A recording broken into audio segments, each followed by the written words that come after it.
Estimados estudiantes, sean bienvenidos. En esta presentación vamos a trabajar el tema subunidad beta de la HCG, determinaciones analíticas y aplicaciones clínicas. La HCG, la hormona gonadotrofina coriónica humana, es la hormona central del embarazo, pero también es un marcador tumoral y una molécula clave en contextos tan distintos como la endocrinología reproductiva y el control antidopaje. Lo que hace especialmente interesante a la subunidad beta es que le entrega a la hormona su especificidad biológica y analítica. Gracias a ella podemos diferenciar la HCG de otras gonadotropinas como la LH, la FSH o la TSH, que comparten la subunidad alfa. A lo largo de este seminario vamos a movernos en tres niveles. Primero revisaremos de manera breve la estructura e isoformas de la HCG para entender qué estamos midiendo realmente cuando solicitamos una beta HCG. Luego nos centraremos en el ámbito de laboratorio, qué tipos de ensayos existen, cómo están midiendo realmente cuando solicitamos una HCG funcionando a través de inmunoensayos automatizados, qué tan comparables son entre sí y qué problemas como interferencias, efecto gancho o efecto hook o falta de estandarización pueden distorsionar los resultados. Finalmente, conectaremos todo esto con la práctica clínica, analizando el papel de la beta-HCG en el diagnóstico de embarazo, en el seguimiento de tumores trofoblásticos y germinales y en el contexto del dopaje en deportistas.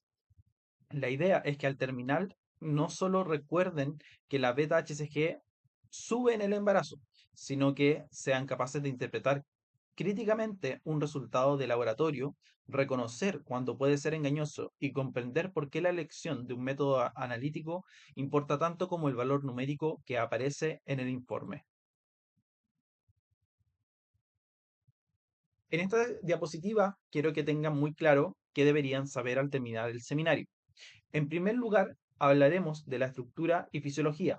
Nuestro objetivo es que comprendan cómo está formada la HCG, qué hace distinta a su subunidad beta, qué isoformas existen y por qué su papel fisiológico en el embarazo y en otros escenarios clínicos es tan relevante para el laboratorio.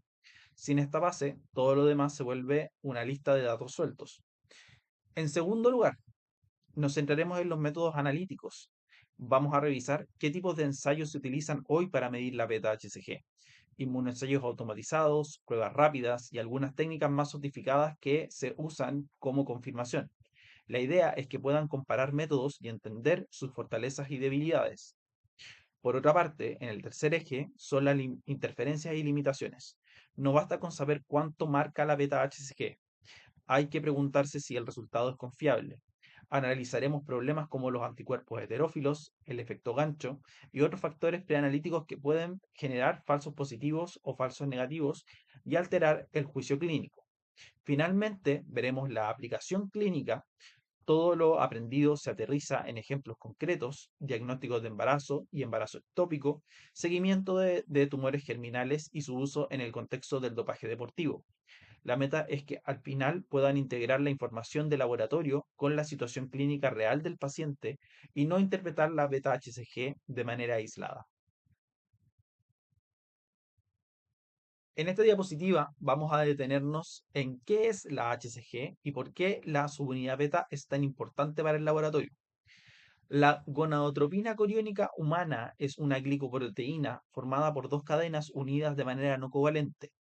La subunidad alfa es prácticamente la misma que en otras hormonas del eje hipotálamo-hipófisis gónadas, como la LH, la FSH y la TSH. Por eso decimos que es inespecífica. En cambio, la subunidad beta tiene una secuencia de aminoácidos y un patrón glicósidos distinto que le dan a la HCG su identidad única. Desde el punto de vista analítico, esto significa que si queremos diferenciar la HCG de la LH, tenemos que dirigir nuestros anticuerpos y nuestros ensayos justamente contra la subunidad beta. De ahí que hablemos en clínica de medir la beta-HCG. En cuanto a su origen y producción, la hormona gonadotrofina coriónica humana se sintetiza principalmente en el trofoblasto placentario, sobre todo en el sincicio trofoblasto, a los pocos días de la implantación. Por eso sus niveles aumentan muy precozmente en el embarazo y podemos detectarlo incluso antes del atraso menstrual. Sin embargo, la historia no termina en la placenta. Distintas neoplasias de células germinales, tanto testiculares como ováricas, los coriocarcinomas y algunos tumores no trofoblásticos también pueden producir HCG o subunidad beta en cantidades anómalas. Esto transforma a la beta-HCG en un marcador tumoral de gran utilidad, pero al mismo tiempo induce complejidad a la hora de interpretar un resultado elevado fuera del contexto del embarazo.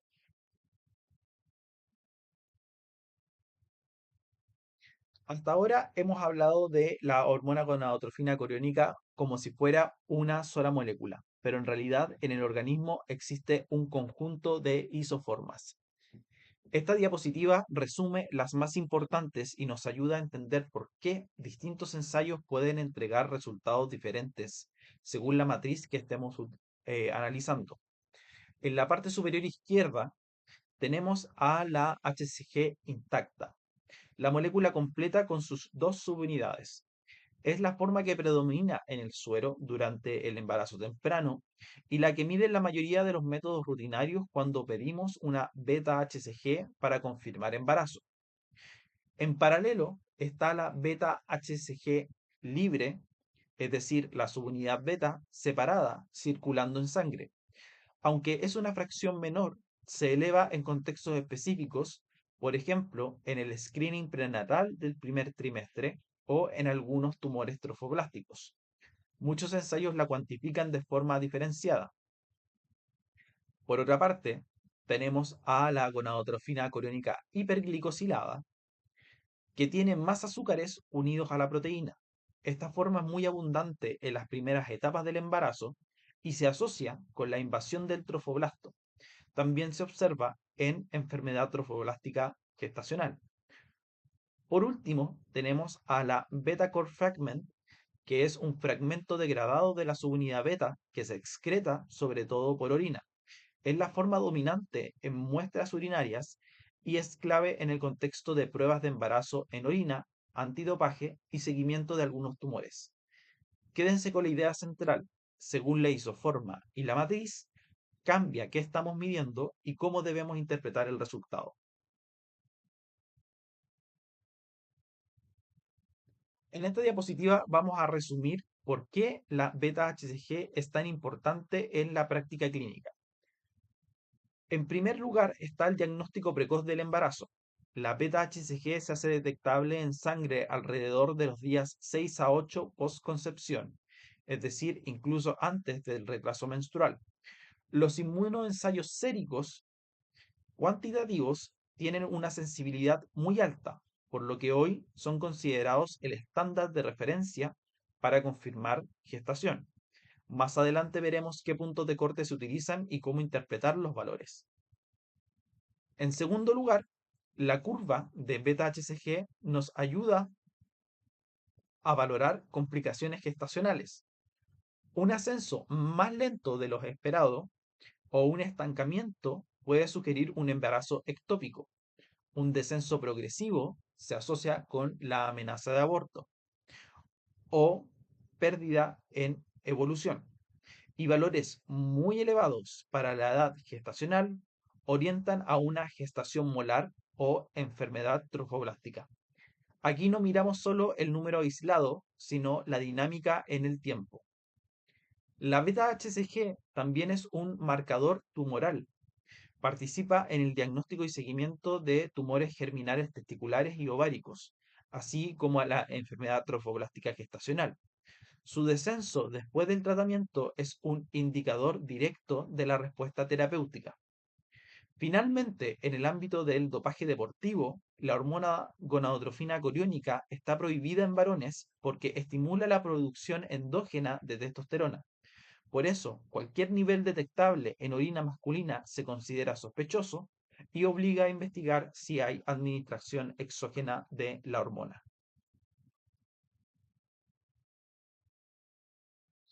En esta diapositiva vamos a revisar cómo medimos la beta-HCG en el laboratorio.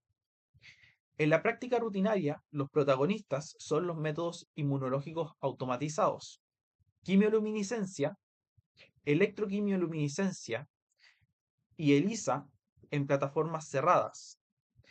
Estos equipos, como el que aparece en la imagen, permiten procesar cientos de muestras al día con controles internos, curvas de calibración y tiempos de espera de respuesta muy rápidos.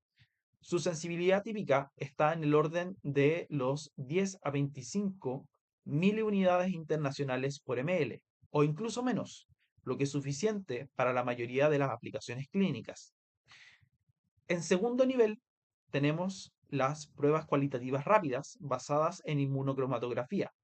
Son los clásicos test de embarazo en orina o dispositivos de point of care en urgencias.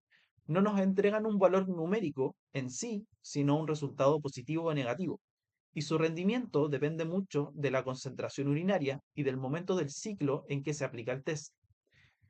Tenemos técnicas complementarias como la espectrometría de masa, aso asociada con cromatografía líquida, que se considera el método de referencia en investigación y en contextos forenses y de antidopaje, porque ofrece una especificidad muy alta, permitiéndonos distinguir isoformas y confirmar resultados dudosos de los inmunoensayos. Y en un ámbito aún más experimental, aparecen biosensores basados en FRET que detectan la actividad biológica de la HCG mediante transferencia de energía entre fluoróforos. El mensaje clave de esta diapositiva es que la elección de un método depende del objetivo clínico.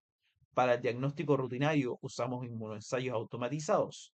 Para la confirmación de casos complejos, investigación o dopaje, recurrimos a técnicas con mayor especificidad como la cromatografía líquida acoplada a espectrometría de masas en tándem.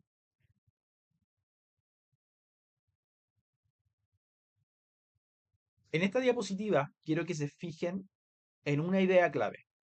No todos los inmunoensayos de HCG miden lo mismo, y eso tiene consecuencias directas en cómo interpretamos los resultados. En el primer grupo están los ensayos para la HCG intacta. Estos están diseñados para reconocer solo la molécula completa, la forma eh, subunidad A más subunidad beta. Son muy usados en el diagnóstico de embarazo temprano y funcionan bien cuando la forma predominante en el suero es justamente la HCG intacta.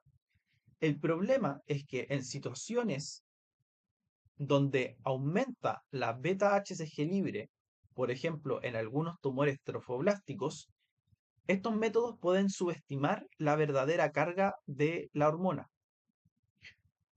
Un segundo grupo son los ensayos de HCG total, que reconocen tanto la HCG intacta como la beta-HCG libre. Estos les da mayor sensibilidad en oncología y por eso son preferidos para el seguimiento de tumores trofoblásticos y germinales. Hoy son probablemente los más utilizados en los laboratorios clínicos de mediana y alta complejidad. Y finalmente tenemos los ensayos específicos para el beta-core fragment. Son pocos, pero muy relevantes en matrices como la orina, donde este fragmento degradado es la forma dominante. Su uso es crítico en el control antidopaje y en algunos protocolos de monitorización de tumores usando muestras urinarias. Por todo esto, la recomendación práctica es muy sencilla. Cuando sigan a un paciente en el tiempo, idealmente deben hacerlo siempre con el mismo método analítico, porque cambiar de ensayo en la mitad del seguimiento puede generar aparentes subidas o bajadas que en realidad solo reflejan diferencias entre plataformas y no cambios reales en el estado clínico.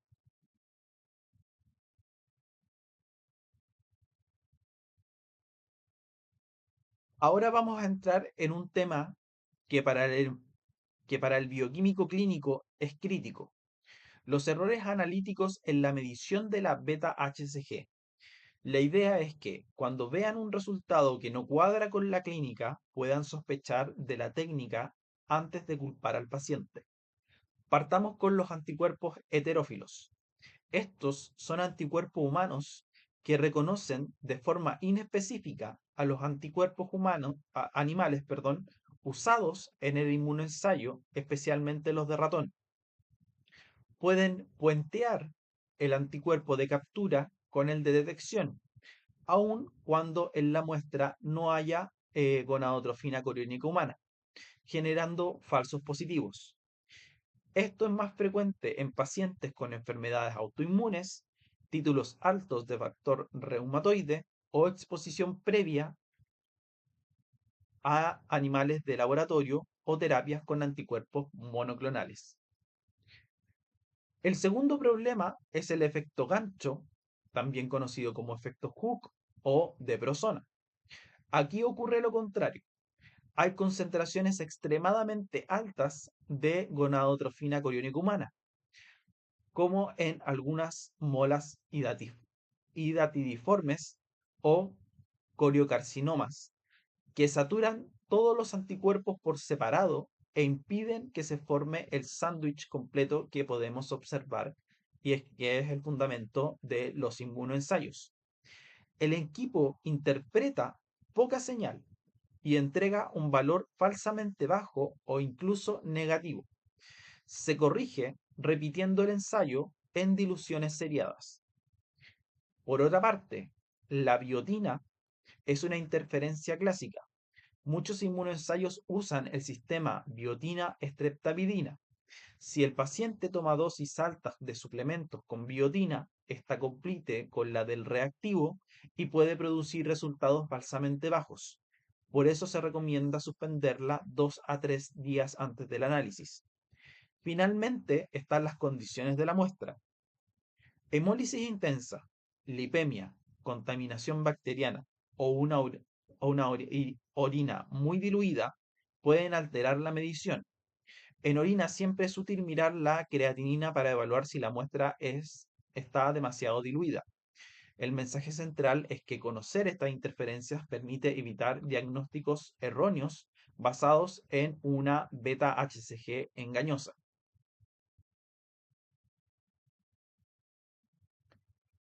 En esta diapositiva nos preguntamos qué hacemos cuando la beta-HCG no calza con la clínica.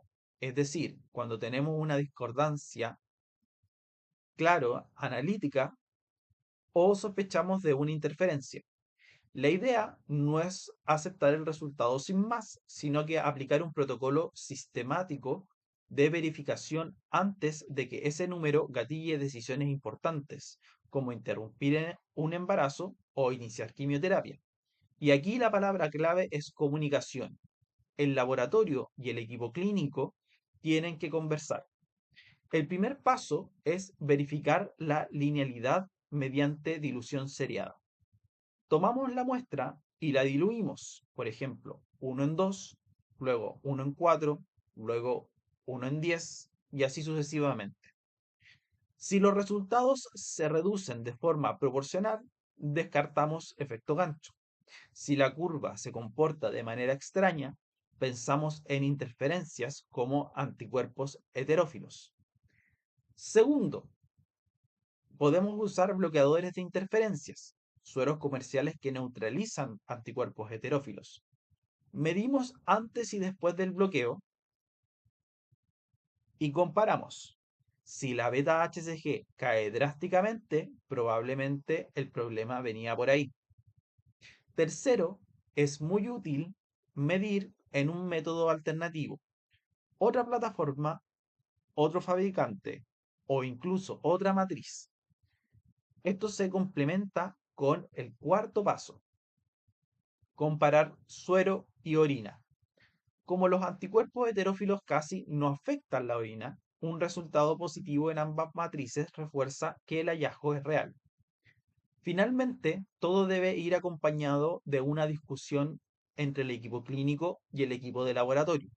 Revisar los antecedentes, fármacos como biotina o heparina, y el contexto completo del paciente para interpretar correctamente el resultado de la beta-HCG. En esta diapositiva vamos a conectar la beta-HCG con un concepto muy de laboratorio clínico, la estandarización y trazabilidad.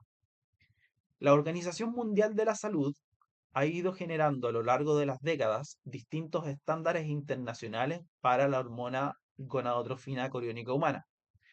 El cuarto estándar, en los años 60, se basaba en la HCG urinaria y fue la primera referencia que permitió empezar a comparar ensayos entre laboratorios.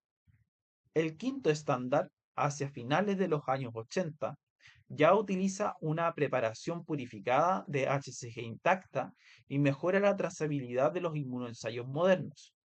Finalmente, el sexto estándar, que es el que usamos actualmente, surgido en el 2013, corresponde a un material de alta pureza, bien caracterizado y que define una unidad internacional equivale a 0,0022 nanomol de HCG intacta. Todos los fabricantes serios calibran sus métodos contra este tipo de referencia. ¿Para qué sirve esto en la práctica? Para que un valor de 1000 unidades internacionales por ml signifique que, en teoría, lo mismo en Chile, en Europa o en Estados Unidos. Sin embargo, y aquí está el punto importante, la estandarización no elimina por completo la variabilidad.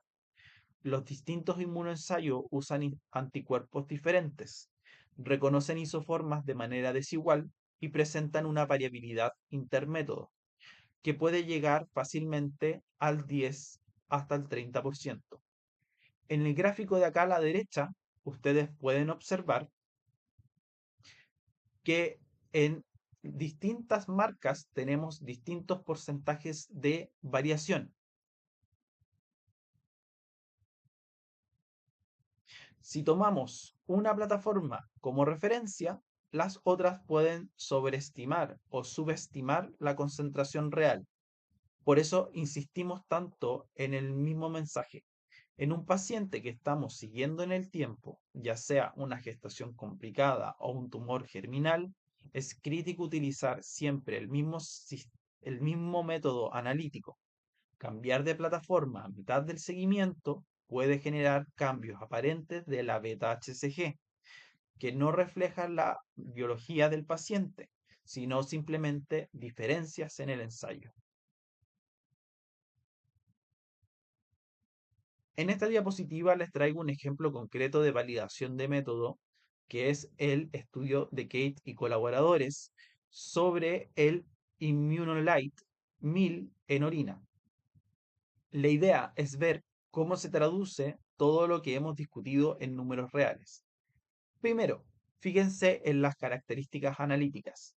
El método tiene un límite de cuantificación de 2 unidades internacionales por litro, lo que significa que puede medir con precisión concentraciones muy bajas de gonadotrofina coriónica humana en orina, algo clave cuando hablamos de orina masculina en contexto de dopaje o recidiva tumoral.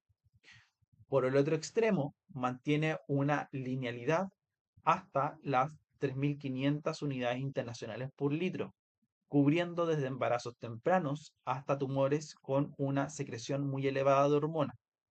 Los coeficientes de variación intra e interensayo son menores al rango de 6 a 8% y la recuperación se mantiene entre el 95 y 105%, lo que indica un buen desempeño en términos de precisión y exactitud. Las ventajas destacadas es que este ensayo tiene la capacidad de detectar todas las isoformas principales, incluida la HCG intacta, la beta-HCG libre y el fragmento beta-core, que es la forma dominante en orina. Además, no demuestra efectos Hooke hasta concentraciones extremadamente altas, del orden de 1.200.000 picomol por litro. lo que reduce el riesgo de falsos negativos en tumores muy productores. Presenta una excelente correlación con métodos de referencia, con coeficientes R mayores a 0,98 y es práctico ya que solo requiere 200 microlitros de muestra y entrega resultados en alrededor de una hora. En términos de aplicación clínica, esta validación respalda el uso de ImmuLite 1000 como un método confiable para detectar HCG exógena en atletas y para el seguimiento de pacientes oncológicos con tumores de gonadotrofina coriónica usando orina como matriz.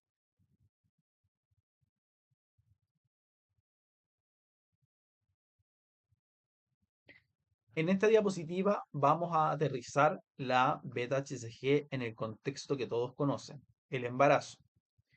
En un embarazo intrauterino normal, la beta-HCG sigue una cinética muy predecible. Tras la implantación,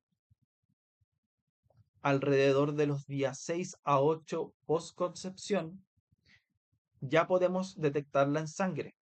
Durante las primeras semanas, los niveles se duplican aproximadamente cada 48 horas. Esta pendiente tan marcada es lo que vemos en la curva de la derecha. A nivel práctico, usamos como punto de corte diagnóstico los valores de igual o mayor de 25 miliunidades internacionales por ml para considerar un test sérico positivo. La concentración alcanza un pic entre las 8 y 11 semanas de gestación, que pueden llegar a los 50.000 o 100.000 miliunidades internacionales por ml y luego desciende de forma gradual hacia el segundo trimestre. Cuando hablamos de un embarazo ectópico, lo que se altera no es solo el valor absoluto, sino que toda la dinámica. En lugar de duplicarse cada 48 horas, la beta-HCG suele mostrar un ascenso más lento, con duplicaciones que tardan más de 96 horas, o bien una verdadera meseta, un plató. Muchas veces los niveles son subóptimos para la edad gestacional que podemos estimar mediante distintas metodologías. Por eso, la estrategia diagnóstica se basa en mediciones seriadas cada 48 horas, combinadas con ecografía transvaginal, especialmente alrededor de la zona discriminatoria de entre 1500 y 2000 miliunidades internacionales por ml. Esta integración del laboratorio, la imagenología y la clínica es la que finalmente permite distinguir entre un embarazo intrauterino viable, un embarazo ectópico o un aborto en evolución. En esta diapositiva cambiamos de escenario y miramos a la beta-HCG como un marcador tumoral y como una herramienta antidopaje. A nivel de oncología, la beta-HCG es central en neoplasias de células germinales y en la enfermedad trofoblástica. En los tumores testiculares, por ejemplo, los seminomas, son beta-HCG positivo en aproximadamente un 20 a un 40% de los casos, mientras que en los tumores no eh,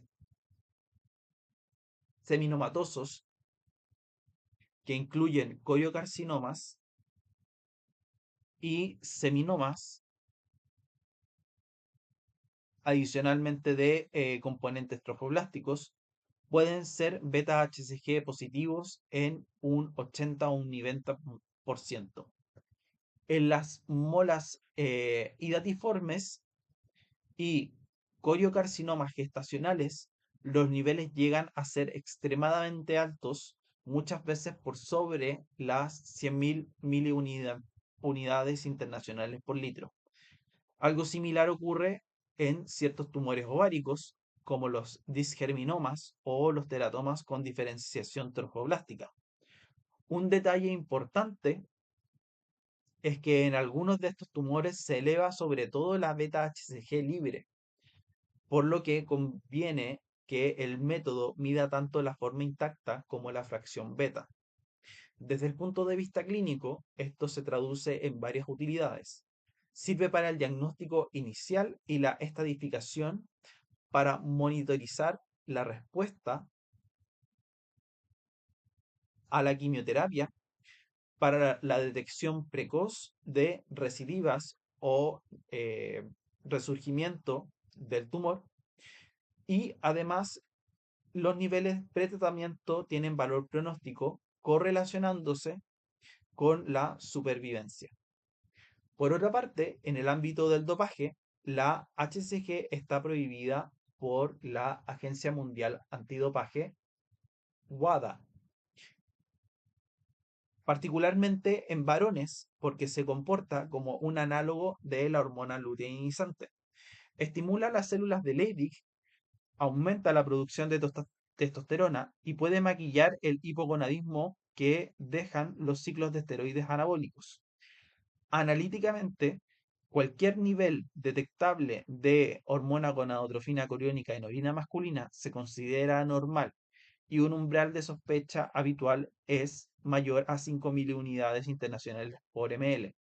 Ante un hallazgo positivo, se recurre a técnicas más especializadas como la cromatografía líquida acoplada con espectrometría de masa para confirmar la presencia de HCG exógena, y en algunos protocolos se analiza también la relación entre la hormona gonadotrofina coriónica y la LH. De nuevo, el laboratorio tiene un rol clave, no solo en generar resultados, sino en interpretarlo en su contexto. En esta última parte, quiero que piensen el trabajo con beta-HCG no solo como un número aislado, sino como un proceso completo de laboratorio. Esta diapositiva resume todo el flujo. Todo comienza con la solicitud clínica. Aquí ya podemos detectar posibles problemas, revisar el sexo y la edad de del paciente, la indicación clínica. No es lo mismo una sospecha de embarazo que un seguimiento de un tumor, y la matriz que nos piden analizar, suero u orina. También es un buen momento para registrar medicación relevante, especialmente suplementos con biotina, que ya vimos pueden interferir. El segundo paso es la elección del método apropiado. Si el objetivo es diagnóstico del embarazo o seguimiento seriado, un inmunoensayo cuantitativo automatizado suele ser suficiente. Si estamos frente a un caso oncológico complejo o hay sospechas de interferencia, tal vez debemos considerar un método alternativo o complementario y asegurarnos de que el ensayo que usamos detecte las isoformas que realmente importan en ese contexto. Luego viene la validación analítica. Esto incluye correr controles internos de bajo, medio y alto nivel, verificar que la calibración esté correcta, revisar la linealidad y participar en programas de evaluación externa. No es un detalle administrativo. De estos datos salen coeficientes de variación y los límites analíticos que respaldan cualquier resultado que entregamos. Con el resultado en mano pasamos a la interpretación según matriz y contexto. No interpretamos igual un resultado de 2.000 miliunidades internacionales por litro, por ml, perdón, en una embarazada de 5 semanas que en un paciente con coriocarcinoma o en la orina de un deportista. Debemos aplicar valores de referencia y puntos de corte específicos para cada escenario. Y finalmente, si hay discordancia clínico-analítica, activamos el protocolo que ya revisamos anteriormente. Dilución seriada, bloqueadores de interferencia, medición en otro método, comparación entre suero y orina y, muy importantemente, la comunicación fluida con el equipo clínico. Todo esto debe quedar bien documentado en el sistema informático del laboratorio, incluyendo los reactivos, calibradores y cualquier acción correctiva. Este es el estándar de calidad que deberíamos aspirar a mantener en el manejo de la beta-HCG y en cualquier otro tipo de analito.